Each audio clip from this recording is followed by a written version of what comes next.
हाँ जी, कैसे हैं आप? So guys, we are back with another video with full of excitement and energy. आज की इस वीडियो में हम बात करेंगे रमीज़ राजा की चेयरमैनशिप के बारे में कि उनके दौर के अंदर ऐसे कौन कौन से मौके आए थे जहां पर रमीज़ की चेयरमैनशिप कमज़ोर हुई थी। शुरू ही मैं बता रहा हूँ, ऐसे बहुत सारे मौके आए थे जहाँ पर रमीज़ राजा की साख को काफ़ी ज़्यादा नुकसान पहुँचा था, लेकिन इसके साथ उन्होंने बहुत सारे ऐसे काम किए थे जहाँ पर उनकी साख को नुकसान पहुँचा था। तो उन कामों की वजह से उनकी साख पहले से ज़्यादा मजबूत होती जा रही थी। तो सबसे पहले हम बात करते हैं, तो कहानी शुरू होती है पाकिस्तान वर्सेस ऑस्ट्रेलिया के पहले टेस्ट से, जो कि रावलपिंडी में खेला गया था। और उस टेस्ट की जो पिच थी वो थी बिल्कुल रोड, एक तरह से रोड था, फ्लैट पिच थी और उस पिच पर मैच ड्रा हो गया था। रमीज़ का मैच के बाद एक वीडियो मैसेज आया था जहां पर उन्होंने कहा था कि टेस्ट मैच ड्रा हो जाए, ये टेस्ट मैच की खूबसूरती नहीं है। उन्होंने कहा कि हम जिस तरह की पिच बनाना चाह रहे थे वैसी पिच बनी नहीं है। और उन्होंने फैन से एक वादा किया था कि कराची की पिच आपको काफ़ी ज़्यादा अच्छी नज़र आएगी, क्योंकि अगला जो टेस्ट मैच था वो कराची में होना था। और लेकिन रमीज़ राजा ने वहाँ पर एक बात की थी कि हम ये भी नहीं करना चाहते कि ऑस्ट्रेलियन बैटर्स को और बॉलर्स को हाई बाउंस वाली पिचेस दे दें, यानी कि तेज़ बाउंसी पिचेस दे दें। रमीज़ ने कहा कि हमने अपने बैटर्स को और अपने बॉलर्स को देखकर पिच बनानी है, यानी कि हम चाह रहे हैं कि हम स्लो पिचेस बनाएं जिसके ऊपर स्पिन हो।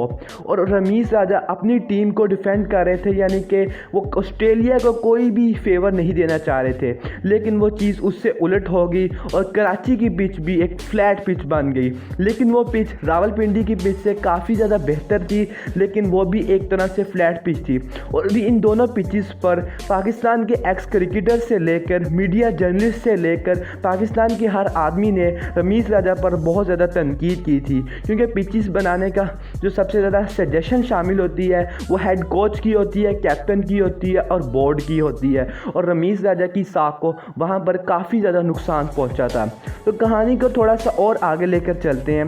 उसके बाद रमीज़ राजा जब शुरू में आए थे तो उन्होंने कहा था कि वो अटैकिंग क्रिकेट खेलेंगे, और उनके बयान के मुताबिक उन्होंने बाबर आजम से जब पहली मीटिंग की थी तो उन्होंने बाबर को कहा था कि बाबर, अब हमें अपना तरीक़े वारदात को चेंज करना होगा और अब हमें अटैकिंग क्रिकेट खेलनी होगी। रमीज़ राजा के मुताबिक बाबर आजम ने फिर उनसे कहा था कि जब फिर अब हम आउट होंगे, अटैकिंग क्रिकेट खेलते हुए, तो अब आपने हमें कुछ नहीं कहना। रमीज़ के बयान के मुताबिक उन्होंने बाबर को कहा था कि बोर्ड आपको फुल सपोर्ट करेगा। रमीज़ ने अपने बयान से कुछ इस तरह का तासुर देने की कोशिश की थी कि उनको ऐसा लग गया था 5 से 6 मैचेस के बाद कि पाकिस्तान टीम अटैकिंग क्रिकेट नहीं खेल सकती। बात तो उनकी भी सही थी कि क्योंकि अटैकिंग क्रिकेट खेलना कोई हलवा नहीं है, या इस तरह नहीं हो सकता कि आप आज सोएं या सुबह उठ के अटैकिंग क्रिकेट खेलना शुरू कर दें, बल्कि 2 से 3 साल का अरसा लगता है। और ये चीज़ रमीज़ राजा को काफ़ी अच्छी तरह समझ आ गई थी कि अटैकिंग क्रिकेट खेलने में हमें 2 से 3 साल का अरसा लगेगा। अभी हमारे प्लेयर्स भी वैसे नहीं हैं, हमें प्लेयर्स को भी तैयार करना पड़ेगा। लेकिन रमीज़ राजा ने यहाँ पर गलती ये की कि उन्होंने मीडिया के अंदर आकर एक स्टेटमेंट दे दी कि हम डिफेंसिव क्रिकेट खेलकर भी बड़ी टीमों को हरा सकते हैं। और इस स्टेटमेंट को पाकिस्तानी मीडिया जर्नलिस्ट ने कुछ अलग ही तासुर देने की कोशिश की, जिस पर पाकिस्तानी अवाम को रमीज़ राजा पर गुस्सा आया कि दुनिया अटैकिंग क्रिकेट खेल रही है, दुनिया मॉडर्न डे क्रिकेट के अंदर अटैकिंग शॉट्स खेल रही है, जबकि हमारा बोर्ड कह रहा है कि हम डिफेंसिव क्रिकेट खेल कर भी बड़ी टीमों को हरा सकते हैं। तो कहानी थोड़ी सी और लेकर आगे चलते हैं। अब आते हैं सरफराज अहमद पर। रमीज़ राजा ने एक बयान दिया कि सरफराज मोहम्मद हारिस के आने की वजह से सरफराज अहमद का करियर एक तरह से ख़त्म हो गया है और अब उनको रिटायरमेंट ले ही लेनी चाहिए, इस तरह का उन्होंने बयान दिया था। सरफराज का उन्होंने कहा था कि सरफराज के लिए अब टीम में आना काफ़ी ज़्यादा मुश्किल हो गया है। लेकिन ये स्टेटमेंट उन्होंने तब दी थी जब सरफराज डोमेस्टिक के अंदर परफॉर्मेंसेस दे रहे थे, ना सिर्फ परफॉर्मेंसेस दे रहे थे बल्कि कंसिस्टेंसी के साथ रन्स भी स्कोर कर रहे थे। और सरफराज के फैंस को रमीज़ राजा पर काफ़ी ज़्यादा गुस्सा आया कि रमीज़ ने कैसी स्टेटमेंट दी है, क्योंकि रमीज़ ने यह भी कहा था कि सरफराज हमारे फ्यूचर प्लान्स में शामिल नहीं है। और सरफराज के फैंस ने रमीज़ राजा पर भी काफ़ी ज़्यादा अच्छी खासी अपना गुस्सा भी निकाला था, और यहाँ पर भी रमीज़ की साख को काफ़ी ज़्यादा नुकसान पहुँचा था। थोड़ी सी कहानी और आगे लेकर चलते हैं। अब हम चलते हैं पाकिस्तान जूनियर लीग के बारे में, जो कि रमीज़ राजा का एक प्रोजेक्ट था और ये काफ़ी अच्छा प्रोजेक्ट था। इस प्रोजेक्ट से पाकिस्तान का बहुत सारा टैलेंट मिला है और और इसके फ़ायदों के बारे में मैंने आपको एक वीडियो के अंदर बताया था। लेकिन रिपोर्ट्स के मुताबिक इस लीग की वजह से पाकिस्तान क्रिकेट बोर्ड को काफ़ी ज़्यादा माली नुकसान हुआ है, और इस कदर माली नुकसान हुआ है कि जो बोर्ड के बड़े मेंबर्स थे उनकी तनख्वाहें पूरी करना मुश्किल हो गया था, क्योंकि इसकी जो ब्रॉडकास्टिंग और मार्केटिंग पर पैसा लगाया गया था वो रिकवर नहीं कर पाया पीसीबी, और इसकी जो ब्रॉडकास्टिंग और मार्केटिंग की गई थी वो पीएसएल के लेवल की गई थी। और बोर्ड के कुछ मेंबर्स भी, जब पाकिस्तान क्रिकेट बोर्ड को कुछ इससे नुकसान हुआ तो बोर्ड के कुछ मेंबर्स इस चीज़ से खुश नहीं थे।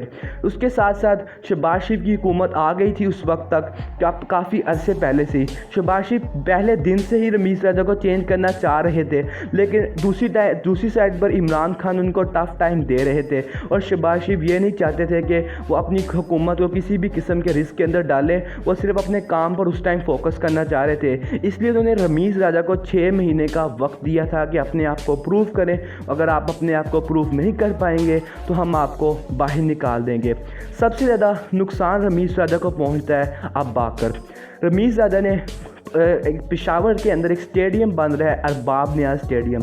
रमीज़ ने उसके रिलेटेड एक बयान दिया था जो कि मेरे ख्याल में बिल्कुल सही था। उन्होंने कहा था कि अगर आप हमें कहें कि अरबाब नियाज़ स्टेडियम के अंदर ऑस्ट्रेलिया, इंग्लैंड, न्यूजीलैंड को लाकर खड़ा कर दें, तो रमीज़ राजा ने कहा कि ये हमारे लिए बहुत ज़्यादा मुश्किल हो जाएगा। उन्होंने कहा कि सबसे पहले हम वहाँ पर डोमेस्टिक मैचेस करवाएंगे, उसके बाद पीएसएल के कुछ मैचेस करवाएंगे, फिर डोमेस्टिक 1-2 सीजन्स करवाएंगे, और फिर छोटी टीमों को लेकर आएंगे, और उसके बाद फिर हम ऑस्ट्रेलिया, इंग्लैंड, न्यूजीलैंड को लेकर आएंगे।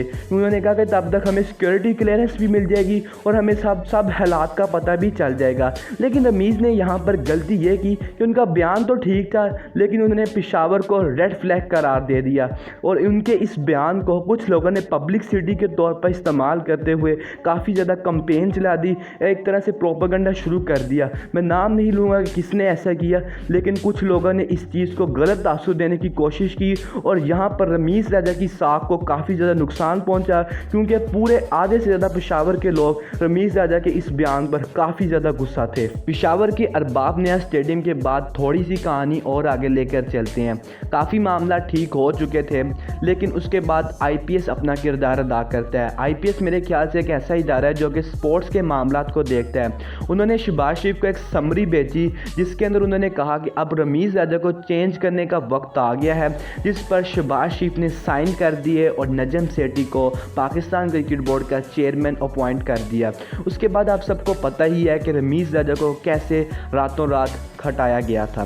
रमीज़ राजा ने अपने दौर के अंदर बहुत सारे अच्छे काम किए थे। एक वीडियो में ऐसी भी बनाऊंगा जिसके अंदर हम रमीज़ राजा के प्रोजेक्ट्स के बारे में बात करेंगे। आज की इस वीडियो में इतना ही। चैनल पर नया तो भाई सब्सक्राइब कर दीजिएगा और नोटिफिकेशन को ऑन कर लेना, ताकि हम ऐसे ही एक दूसरे के साथ मिलते रहें। अपना बहुत सारा ख्याल रखिएगा।